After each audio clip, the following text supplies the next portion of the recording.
Welcome in to Texans Today, everybody. I am your host, Jeremy Chuggs, and on today's show, the Texans, they worked out multiple free agents at positions of need this week. We'll break down those guys and kind of, give my analysis on whether or not the Texans should and will sign those guys. We also have a lot of NFL news to break down on today's show as well, because I've been asked all around social media, on my Twitter at Jeremy Chuggs, TikTok at Jeremy Chuggs, IG at Texans Today. See us. Jeremy, are the Texans going to sign Jaire Alexander? Not to burst your bubble, the Texans will not be signing Jaire Alexander. Cap restraints, one reason, but also Jaire Alexander wants to start. He wants to be a starting corner on a team, and this is probably a good problem for the Texans to have. You have Kamari Lassiter, Derek Stingley. Jaire Alexander's not going to start on the Houston Texans, so I don't think I would give it less than a 1% chance that Alexander finds his way in the city of Houston. Same could be said with Germaine Pratt, right? Doesn't really make sense. Got released by the Cincinnati Bengals, and I just don't think it makes really any sense for the Texans to go ahead and, sign a guy like Germaine Pratt. You have Azeez Al-Shire. You already signed E.J. Speed. And you have two young guys in Henry Toto and Christian Harris who you're trying to figure out whether or not they need that second contract. So I don't think it really makes sense to throw Pratt into the mix as well. But let's get into the guys the Texans have worked out, brought into the facility, and have a decent chance of signing. Coming from Aaron Wilson, sources, Texans worked out former XFL Roughnecks cornerback Damon Arnette Jr., a former Raiders first-round pick today. This was June 9th on Monday. So the Texans, could they sign former first-round pick Damon Arnette? Like I mentioned, he met with the Texans on Monday, former first-round pick, and he could be classified as that Ronald Darby replacement. D'Amico Ryans said after Ronald Darby retired, the Texans are going to look to sign another corner, whether that's a younger player or a veteran player. And the Texans, they've already showed you. Look at last season. They're willing to take chances on guys. Jeff Okudah, C.J. Henderson, both signed with the Texans last offseason.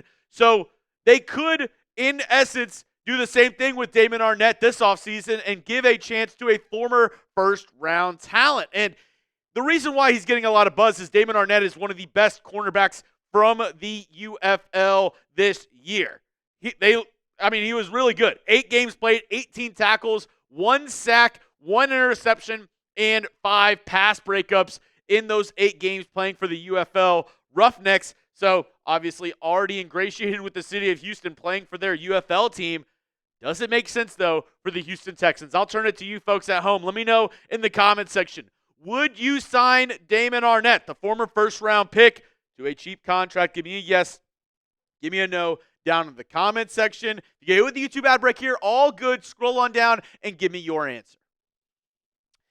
From the articles that Aaron Wilson has written about Damon Arnette, it does seem like he's turned over a new leaf, and that would be the biggest point of concern, right? He's had a lot of issues in, staying on the field and getting out of trouble, right? Staying out of trouble. And that's been a big issue for Damon Arnette during his career. But if he truly has turned over a new leaf, I wouldn't mind the Texans signing him to a 1-year cheap contract to compete at camp with some of the other bodies the Texans already have, especially if it's a veteran, like vet men contract. Sure, right?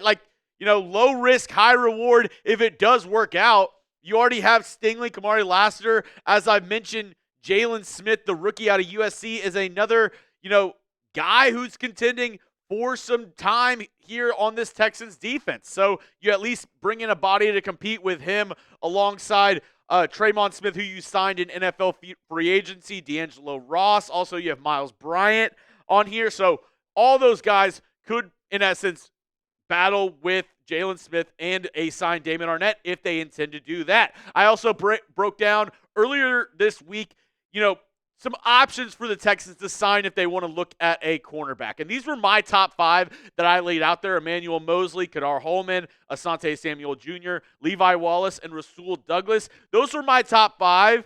And, especially these top 3, going to require a lot more monetary value than a Damon Arnette who is just playing in the UFL. But, like I said, a low-risk, high-reward there with signing Arnette if he truly has turned a new leaf.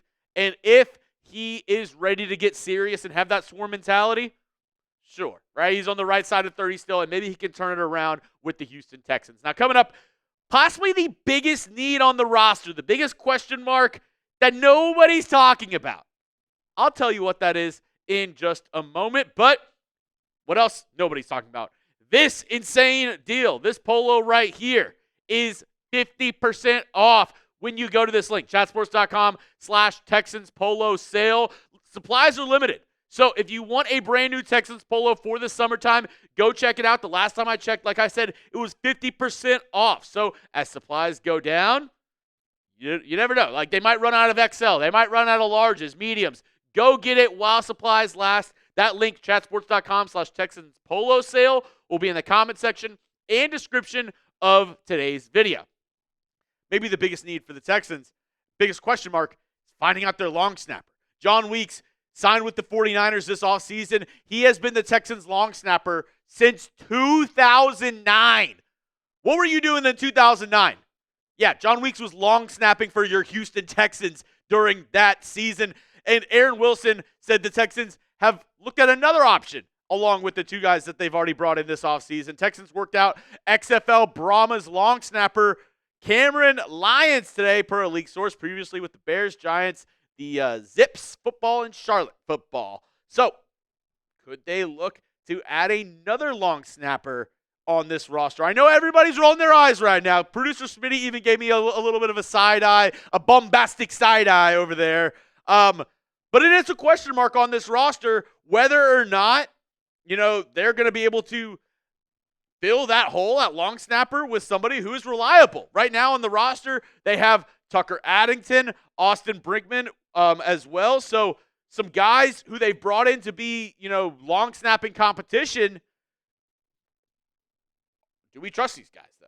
Do we trust one of these long snappers that are coming in? Because, I know we don't really talk about John Weeks a lot. We haven't talked about him a lot.